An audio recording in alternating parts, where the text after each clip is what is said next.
vijana wamemwaga pombe kwa kaburi, wamezuia pasta kumaliza maneno yake kwa sababu ya vijana. Ati kijana alikuwa timu yao, timu ile tunaitanga ya kuvuta ile kitu. Sasa hao vijana wamechukua mwili, wamezika wenyewe bila hata pasta ameshangaa, watu wametawanyika, vita imekuwa.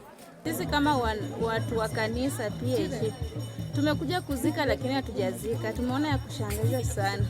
Wazazi wa mtoto wenyewe wameshindwa hata vile watafanya. Nini imetendeka? Tumeona vijana kutoka Nairobi wamevuta bangi na maji, wamemwaga hapo.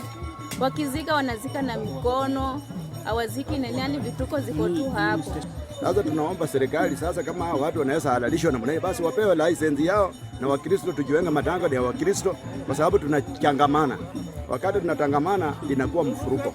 Sasa kama huyo kijana tumeanza na Ukristo, tumemaliza na bangi. Sasa